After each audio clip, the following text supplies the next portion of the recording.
Hello everyone. Today I am going to take the topic Care of Patients with Pacemakers Part 2. I have already taken Part 1, so please check the link in description. In this part, I am going to cover the procedure and nurse's role. Procedure might look complicated while explaining, so I'll display a video. Please look after it. The pacemaker can be implanted either by an endocardial transvenous approach or epicardial approach. Endocardial approach. This is the most widely used approach. In this approach, a small incision is made over the chest under local anesthesia and sedation. The leads of the pacemaker are then inserted through the incision into a cardiac vein, guided by intraoperative fluoroscopy, and then lodged into the heart tissue. The leads are then tested by transmitting a small amount of energy to contract the heart. After having successfully tested the leads, the other ends are connected to the pacemaker. In this approach, the pacemaker is placed in a small pocket under the skin of the chest. Epicardial approach. This is a less common approach. It is used more often in children and patients undergoing heart surgery at the same time. This procedure is performed under general anesthesia. The leads of the pacemaker are attached to the epicardium, the outer layer of the wall of the heart. Once the leads are tested, the other ends are connected to the pacemaker that is placed in a pocket created under the skin of the abdomen.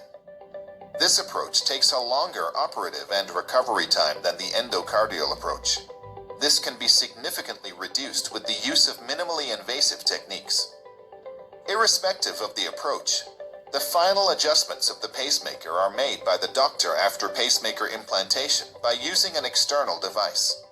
The settings of the pacemaker depend on the individual requirement of electrical energy to stimulate normal heart rhythm. Your cardiac surgeon will determine the best approach depending on your age and other associated conditions. I hope you all understood the procedure. If you all did not understand, see through the video again and again till you understand it completely. Now next is nurse's role. First one, provide post-operative monitoring, analgesic and care as ordered by the physician. Provide an electronically safe environment because magnetic fields in magnets, in devices and in machineries can inhibit pulse generators for pacemakers. Next one is to assess the level of pain of the patient by the facial grimace or by the pain scale reading. Next one is to monitor pacemaker function with cardiac monitoring and 12-lead ECG. ECG is electrocardiogram. Next one is to assess the patient's vital signs. Vital signs includes temperature, blood pressure, heart rate, respiratory rate and SpO2, oxygen saturation, and hemodynamic status with adequate tissue perfusion and cardiac output. Hemodynamic status means is how your blood flows through your blood vessels. Next one is to assess for dysarrhythmias and treat as indicated. Dysarrhythmias means abnormal heart rates. Next one is monitor for signs and symptoms of pneumothorax such as shortness of breath, bluish discoloration by lack of oxygen, fatigue and rapid breathing and heartbeat. Next one is to restrict movement of affected extremity. Next point is to assess the pacemaker pocket for evidence of hematoma or bleeding. Hematoma means a solid swelling of clot blood within the tissues. Next point is to assess for the signs and symptoms of cardiac tamponade such as hypotension, jugular vein distension and muffled heart sounds.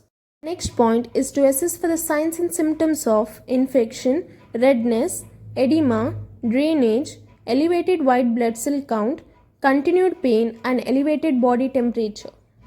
The last point is to provide appropriate teaching on pacemaker placement, how it works, settings and signs of pacemaker malfunction to report. I hope you all understood. Please like, share and subscribe. Thanks for watching.